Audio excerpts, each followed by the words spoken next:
Well, hello there, welcome back. This is me straight from the future filming an intro for this vlog because I forgot to do it before.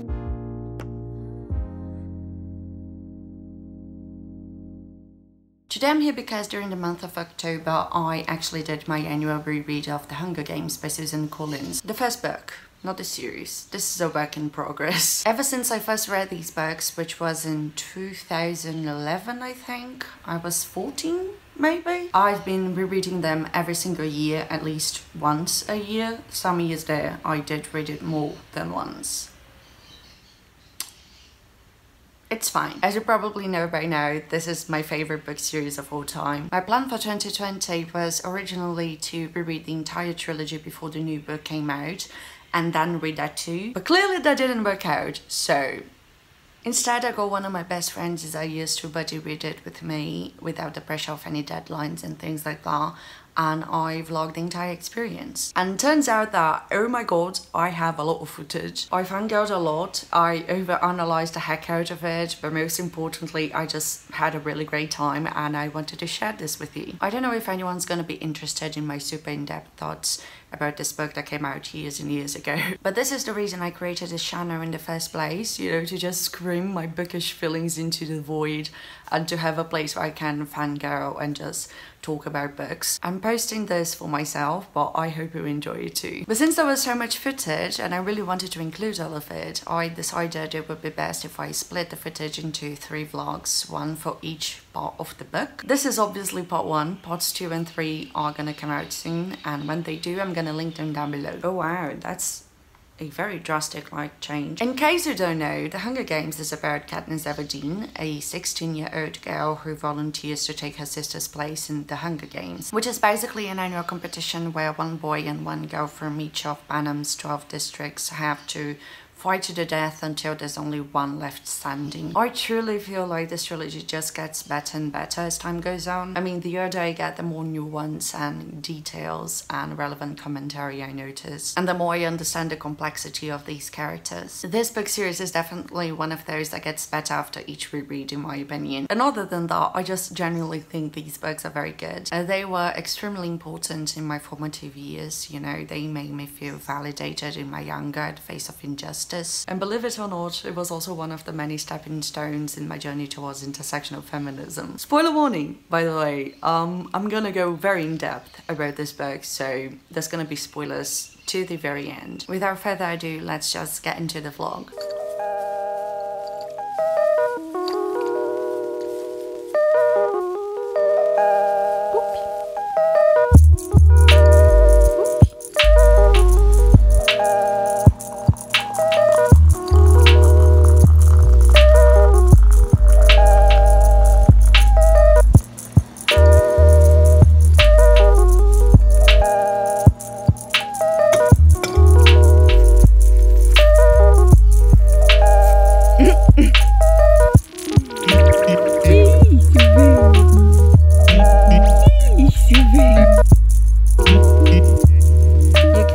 £100 bags of flour.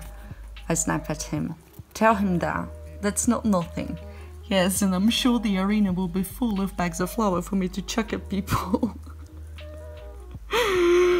How many times have you seen someone wrestle someone to death? Oh my god, he's so sassy. It's lovely. If only you could throw someone to death, I say. Don't be so superior. You can never tell what you'll find in the arena. Say it's actually a gigantic cake. Ah!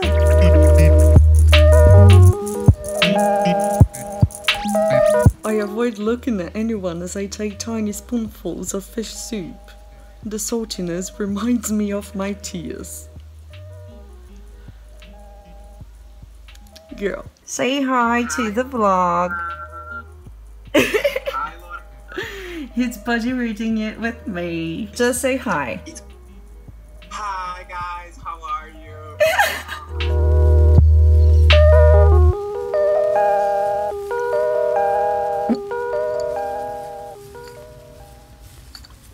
So, I just finished part 1 of The Hunger Games and I have a lot to say, like really a lot. I'm always very awestruck, you know, by how complex the characters in these books are, and, you know, how complex the world really is, and how closely it resembles actual authoritarian regimes, you know. If you've been here for any amount of time, then you probably know by now that I'm Brazilian, but you may not know that Brazil was in a military dictatorship only 35 years ago. Many of the behaviors the characters have in this book make sense, you know, in the context of living under an authoritarian regime. For example, Katniss's passive and defeatist attitude, you know, is very common under authoritarian regimes, you know, and it particularly makes sense in this context because the message that is sent to Panem's citizens is quite clear, you know. The game sent a very clear message.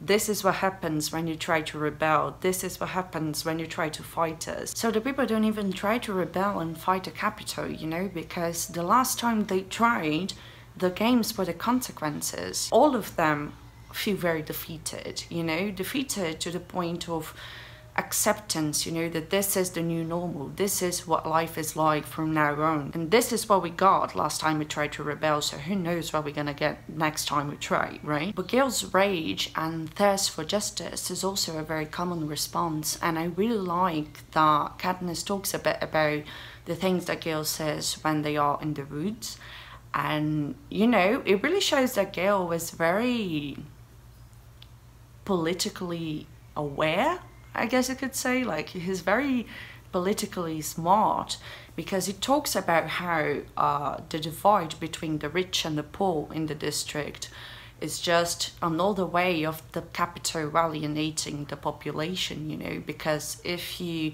divide amongst the people and you see another group of people in the society as your enemy rather than seeing the capital as your enemy, then you will be fighting these people rather than fighting who the real enemy is. And it makes complete sense to be enraged, you know, with the life that they have. I mean, especially in District 12, you really get the sense that just living there, even, you know, the privileged, is a very traumatic experience. You know, Katniss talks about how it's common to find people dead in the street. There's also the fact that you watch the games every single year and you know that next year you might be the one in them.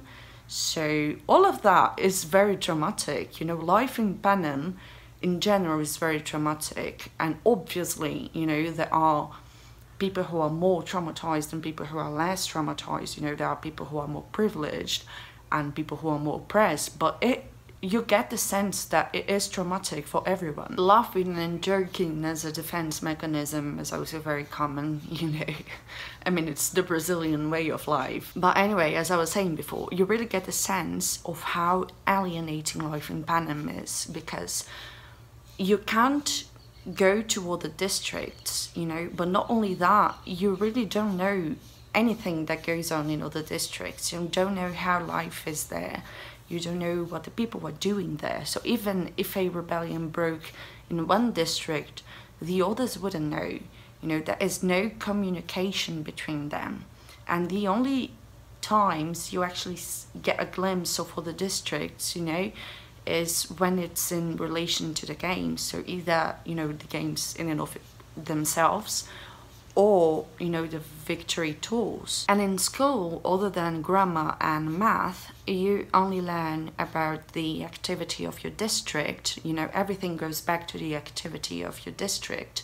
And also political propaganda, you know, when this falsified version of history. And in District 12 specifically, you have this divide between the merchant class and the seam that makes the seam resent the merchant class who are more privileged than them, and, you know, kind of see them as the enemy because they have more in life without necessarily having to work for it, you know. And that really distracts you from who the actual enemy is. And I think this is illustrated perfectly with the whole Madge situation, you know. Katniss literally says, we know, you know, rationally that this is not Madge's fault and this is not her family's fault. These rules were not created by them. But it's hard not to resent people who have more than you, you know? It's very hard for you to be marginalized and seeing these people have more than you just because they were born where they were, and not resent them. And I like the fact that even though Madge is a good person, she is not immune to making this out of touch comment. But I think the thing that caught my attention the most in regards to, you know, the regime and, you know, the representation of that was this constant state of fear and looking over your shoulder and holding your tongue. Because the thing is, the people in power have eyes everywhere, and you don't know to whom these eyes belong, you know? The people who can turn you over might be your neighbor. And many times the actual people put themselves in the place of making the regime work without the government even having to ask them to. The only place they feel safe to talk about Panem is the woods. And even then, that is still that whole, you know, looking over your shoulder, looking around to see if someone's near. And I really love all of the characters. I think they are all very multi-dimensional and, you know, complex and well developed.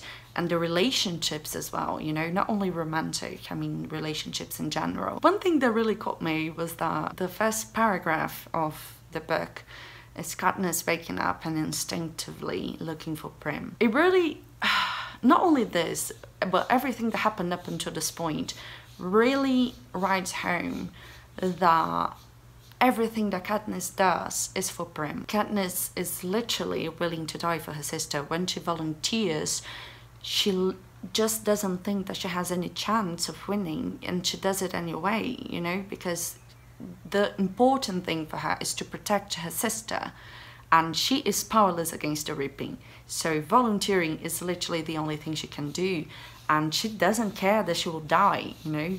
I mean, she thinks she'll die. And even when she starts realizing that she has a shot at winning the games, she keeps thinking about Prim. You know, I'm gonna win for Prim. I'm gonna win to get back to Prim. I'm gonna win so that my district and Prim can get all this food and these riches and all that. And you can really see how soft and loving and caring in her relationship with Prim is.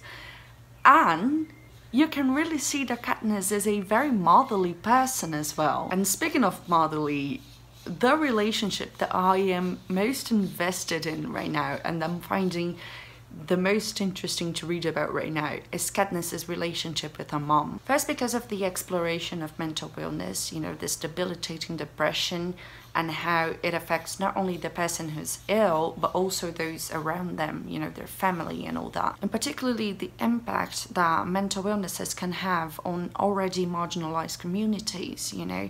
There's this one point where Katniss literally says, perhaps it was an illness, but it's one that we can't afford. And then there's also the complexity of the relationship in and of itself. Katniss loves her mother, yes, and rationally she understands what happened, but she resents her too. After her father's death, it was like she had lost both her parents, and she still has trauma over the abandonment or abandon. You get it. The trauma didn't go away after her mother got back, you know, the trauma lingers, and it affects all of Katniss's relationships to this day, and her personality as well. Much of her coldness and stoicism that people talk about so much comes from her trauma, you know, from her not being able to open up to other people and to let other people in, because the person who was supposed to be there for her and love her the most wasn't there when she needed the most, you know. So how do you come back from something like that, you know, without any help, without any assistance from anyone? She has so many trust issues due to this trauma. And I really like that her relationship with her mother is this work in progress, you know, and that she is actively trying to get on good terms with her mother and to have a better relationship with her mother.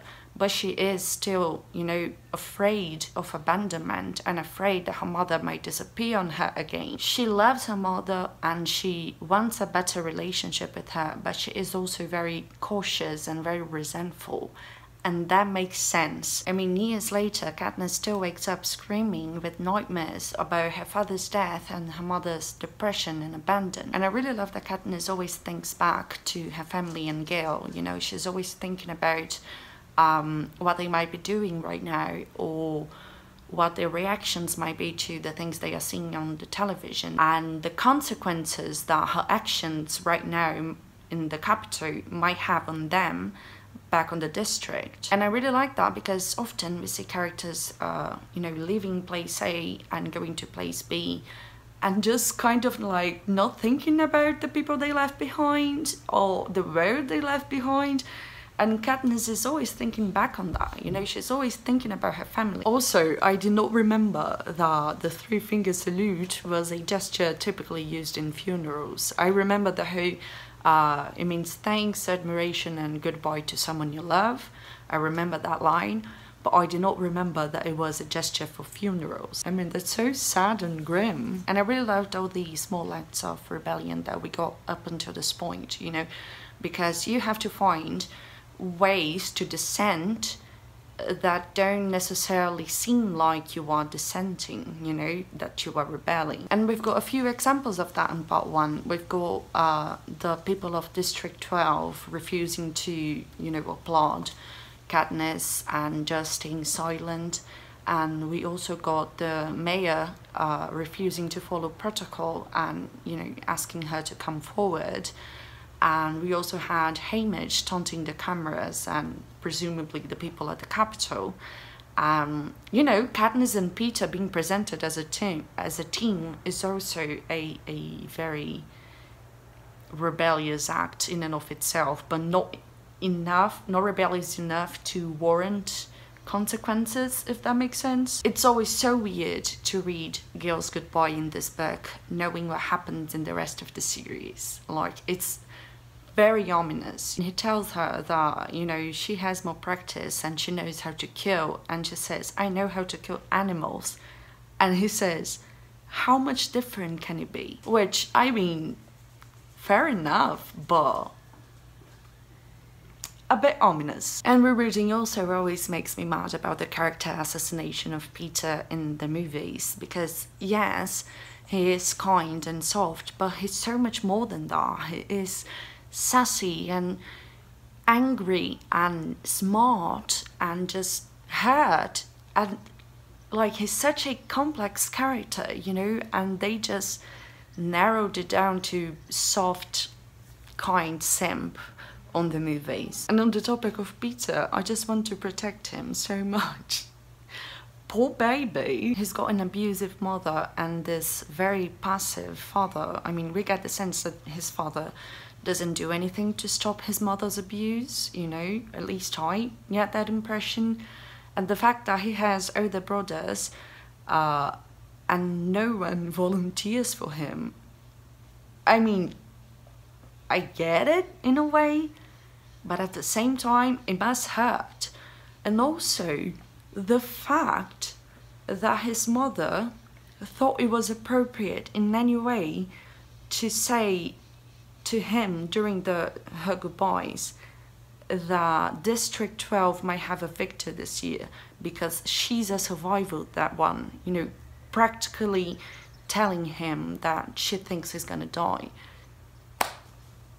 Could you imagine? Like, that's, oh my god, how fucking insensitive do you have to be? How out of touch do you have to be to say something like that to your child? Like, but I really like that despite all of that, you know, Peeta still grew up to be this very kind and caring and compassionate human being, you know, because it really shows that your trauma doesn't have to define you. I also really like how, despite them being very mature for their age, you know, mostly due to all the trauma they have endured, there are still moments where you can see how young they actually are. Like, we have these glimpses that show us that they are actually teenagers, you know, they are really so young. Like, the moment they are first riding the elevator and Katniss gets like she feels childish because she gets very excited and she wants to do it again and again. There's also all the giddiness and that joy of feeling desired and feeling pretty, you know. And there's also a whole lot of slamming doors on Katniss's part. And on the topic of feeling pretty, I really like that Katniss is not one of those, oh my god, I'm so ugly and boring characters, you know. Mostly because she really has other priorities in life, so she doesn't seem to give a lot of thought, you know, to being attractive or not. But when Tina prepares her, she says that she is beautiful. And I really like that, you know, I think it's refreshing. And I also really have the impression that Katniss is somewhere in the asexual spectre. I'm not sure what exactly she would be, but I feel like she's in the spectre because she does remark occasionally on the attractiveness of all the characters, but it doesn't seem like her recognizing people's attractions necessarily has to do with her feeling sexually attracted to them. Like, she does remark on how Sina is attractive and how Peter is attractive at times. And she says that Gil is handsome and all that, but you don't really get the sense that it has anything to do with her feeling sexually. Does that make sense? And I love how nuanced this book is and these characters are. And on that topic, I really appreciate, I guess, how the book shows that sometimes good people just stand by out of fear of consequences and because the risks are just too great. Like Katniss's father, for example, who could have armed the seam and started a rebellion, but at what cost, you know? And without any guarantee that it will amount to anything and that anything is going to change. And the same for Katniss and Gale with Lavinia, the Avox girl. I mean, Katniss literally compares watching what happened to Lavinia and not doing anything to watching the games. And the worst part is that their fear is warranted. You know, it's what I said before. The message the games are sending to the people of Panem is very clear. You cannot beat us. And the parallels between what happened to Katniss and Lavinia and what happened to Peter and Katniss, I also really like, because Peter helped Katniss out when she needed the most, and, you know, he suffered consequences, albeit, you know, in a much smaller scale, of course. And I really like the whole quote where she says, I know that Lavinia remembers me because you don't forget the face of the person who was your last hope. And Peter was the person who was her last hope, because after all these years, she still remembers him. And they literally never spoke prior to the games. Like,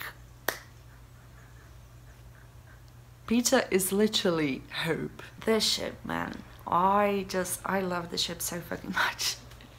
Like, I know the romance is not the most important thing necessarily in these books, but my god, it is so fucking good. And it is also a very relevant part of the book's plot and, you know, the character's development and all that. This sun is heating me up so much. I'm gonna try to just tilt this a bit more. The last thing that I wanted to talk about was that I didn't really remember how much the rebellion is already starting in this book. Because, like, I really got the sense that the rebels were already, you know, starting to do things in this. Like, even before they knew that Katniss was, like, a rebellious figure and all that.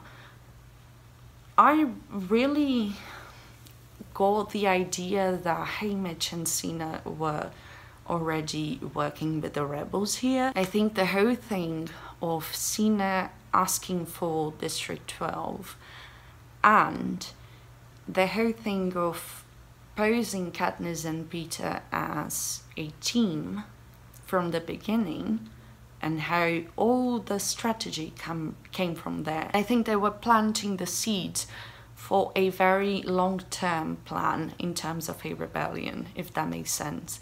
But I don't think they ever, in their wildest dreams, imagined that someone like Katniss would come along and just, you know, make all of their plans more fast. I feel like I'm not making any sense, but anyway. And also, for the first time ever, I really got the sense that, you know, the idea that Madge was part of the rebellion. I don't know why I never thought about this before, you know, because reading the book this time, it just jumped out to me, you know, because her encounter with Katniss, you know, in the Justice Building was so fucking weird. Because here's the thing, Madge is wearing the Mockingjay pin. We know two things. One, that the Mockingjays are something or a slap in the face of the Capitol. You know, they are the creatures that the Capitol never intended to exist. Two, that this pin was used by her aunt, who was a tribute in the games before. And three, and this is more of an assumption of mine, but presumably she never wore the pin before, you know, in any other readings, because otherwise I don't see why Katniss would remark it, because she says, she really describes the pin and she doesn't really let on that she'd ever seen it before and she'd ever seen Madge wearing it before. And then when Madge visits Katniss, you know, to say their goodbyes and all that, she is, I even wrote it down, she is not weepy or evasive. Instead, there's an urgency to her tone, and she is hell-bent on making Katniss promise her that she's going to wear the pin in the arena. She doesn't try to comfort Katniss, she doesn't, you know, tell Katniss that she really likes her or loves her or that she'll miss her. She doesn't really say goodbye. She is just very insistent on making Katniss wear the pin on the arena. I don't know, I thought that was so weird, you know, and it really consolidated in my mind that Madge was somehow, you know, involved with the rebellion, you know, that she was at least in some level a rebel, you know. So yeah, that was weird. And I just really got the feeling that Katniss and Peter have been pieces in the games all along, you know, that they have been pieces in the games, not only of the Capitol, but also of the rebellion, even before they became something of a symbol for the rebellion, you know. Even before the rebellion knew what they would become, they were already thinking of ways of using them, you know, which I think is where the whole thing of the two of them being presented as a team comes at play. Anyway, I'm just, you know, filled with conspiracy theories about books that I've read 1,000 times already, and the cicadas are really going at it. That's what I have for you right now.